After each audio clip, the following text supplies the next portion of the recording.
All right, happy Saturday. Welcome into the 49ers Report. Hope all of you out there are having a fantastic weekend. A reminder, join us tomorrow for our Niners Cardinals watch party. Going to be giving away an autographed Deebo Samuel jersey to our Super Chat MVP. And coming up on today's show, some Niners injury news going into that road game against Arizona and Charvarius Ward's rise as a top-flight cornerback in the National Football League. So when the Niners take on the Cardinals tomorrow in Glendale, Arizona, going to be a little bit shorthanded along the defensive line. San Francisco will be without Arik Armstead, and this now confirmed, Javon Hargrave is not going to suit up for San Francisco either.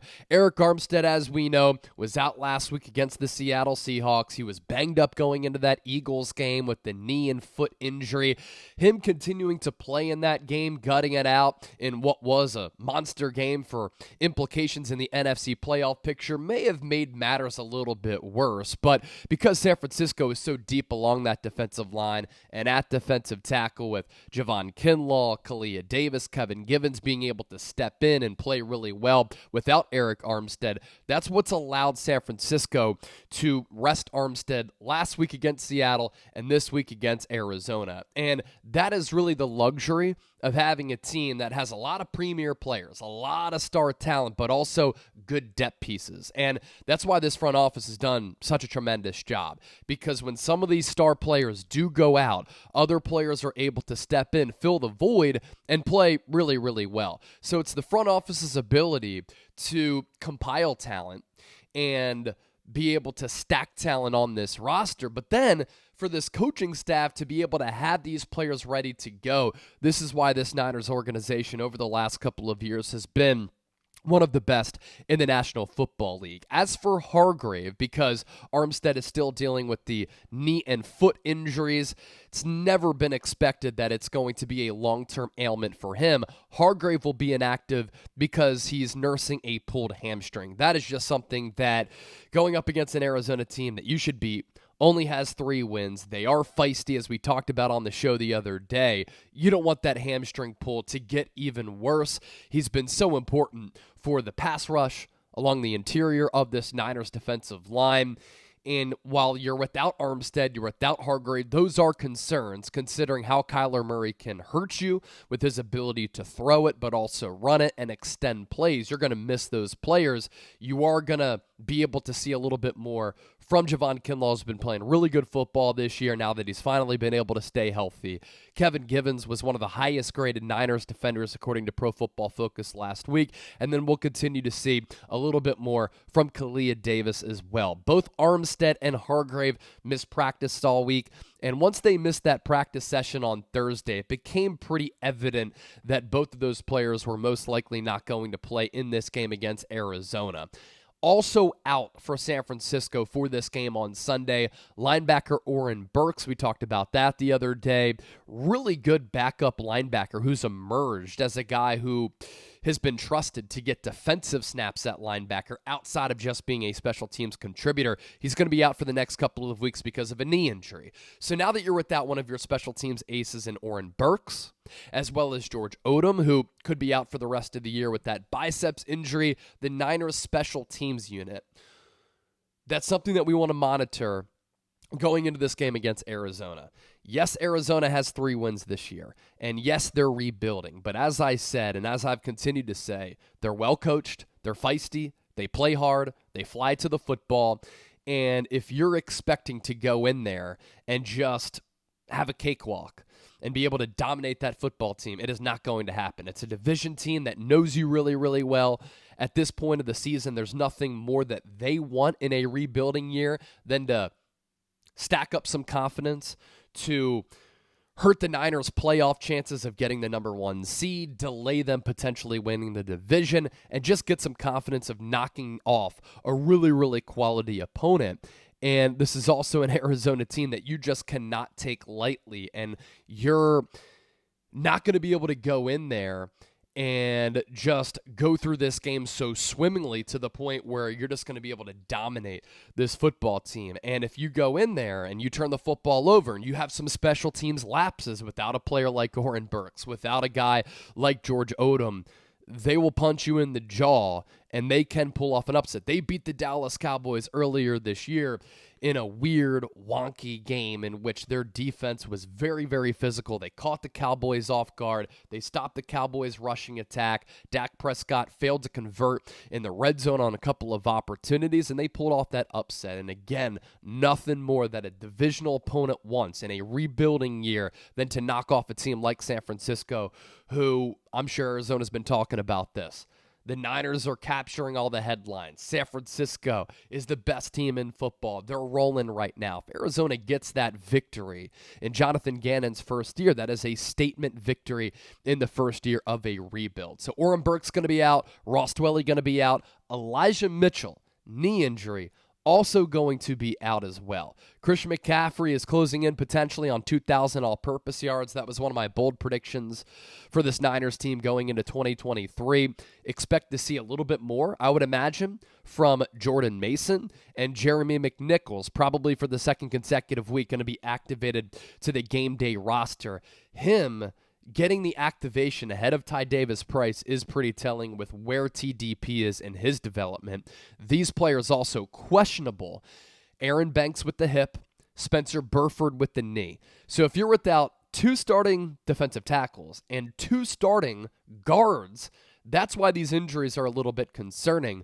Dre Greenlaw is questionable with a hip and ankle injury, but he is expected to play. And then Charvarius Ward, questionable as well with a groin. But in listening to a John Lynch interview on Friday, it seems like the 49ers general manager is optimistic that Ward will play against Arizona. Why is that? Stay tuned to find out. First, today's show is sponsored by Prize Picks, the largest independently run daily fantasy sports app in North America. $100 deposit match if you go to prizepicks.com/CLNS and use the code CLNS for that deal to apply. I'm going to put that link down below in the comments section as well as in the description of this video. An opportunity for you to win real money with daily fantasy sports makes game days so much more fun. And now that the NBA is in full swing, you can make your NBA picks. You can also combine those NBA picks with your NFL picks as well. PrizePicks.com/CLNS, code CLNS for a $100 deposit match. So going back to Charvarius Ward, John Lynch, optimistic that he's going to be able to play. He said that the Niners, if they really needed him last week against the Seahawks, he probably could have gone back in that football game with that groin injury that he suffered in the first couple of plays. And a reason why they didn't need Ward is because San Francisco ended up dominating that football game. They pulled away and won by 2 scores despite not playing their A game. But the Lenoir, Demo, moved to outside corner and played outstanding. And what a season it's been for Lenoir, who started off as the outside corner, outside of Ward, and then coming out of the bye when San Francisco's defense was struggling mightily after 3 consecutive losses, Steve Wilkes, Kyle Shanahan, and this Niners team, they made a change. And they made a change that we had been calling for, and it was one of the changes that we said San Francisco must make going into the bye and coming out of it. Bench Isaiah Oliver and put Lenoir inside to slot nickel corner.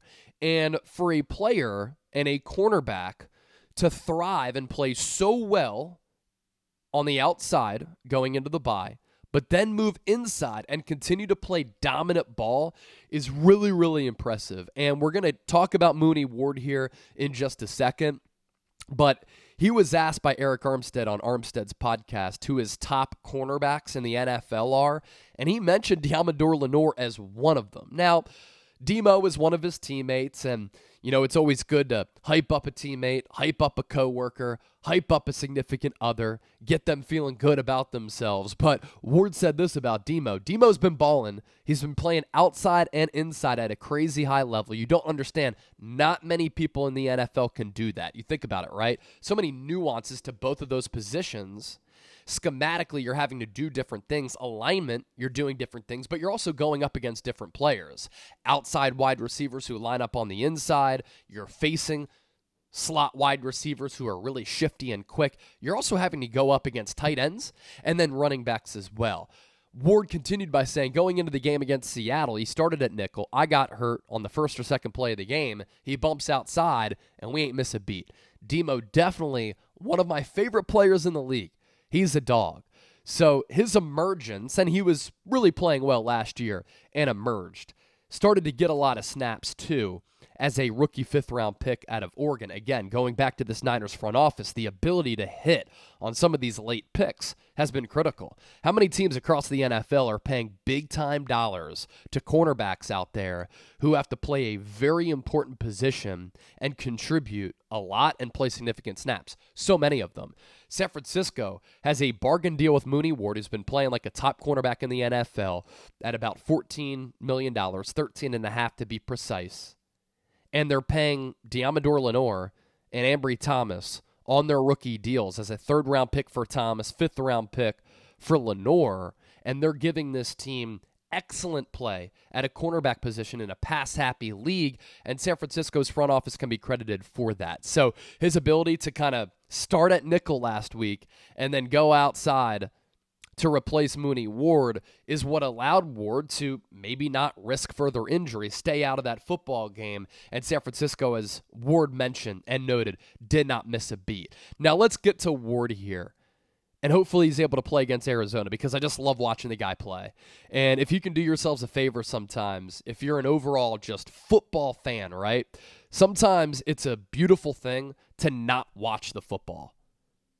Sometimes, if you can just watch trench play to see who's winning the trench battle, to watch a wide receiver win off the line of scrimmage, to see a cornerback hold up in coverage, it's really impressive. If you can just watch Mooney Ward stick some of these top-flight wide receivers out there, it is a pleasure to watch. And because of that, he's become one of my favorite players to watch on this Niners team. But on Arik Armstead's podcast, he said, I'm starting to feel like I'm a top 5, top 3 corner in the league. I'm leading the league in PBUs with 20. And once I start catching those interceptions, I might be a top DB in the NFL. And you look at Ward's numbers this year. He has played excellent ball, especially over the last couple of months coming out of the bye after that 3-game losing streak. He's got an overall PFF grade of 78.7, run defense grade of 72.2, underrated at making some plays against the run. He's a really good tackler, too, for him being a corner. Sometimes corners don't want that smoke. A coverage grade of 78.9. And then you look at some of the other in-depth numbers here. He has 17 stops this year. That's really good. He has 2 picks. He starts to get some of those interceptions, as he said.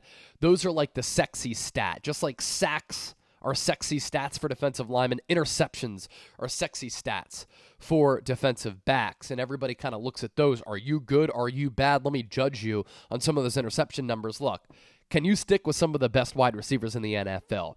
Do you have ball instincts? Can you turn around and address the football? Pass breakups sometimes are more important than sacks, just like quarterback pressures and quarterback hits are more important than some of these sack numbers. Yards per reception is very low at 12.3 for Ward, a passer rating allowed of only 74, and this has come on 522 coverage snaps. So the PFF numbers are really good.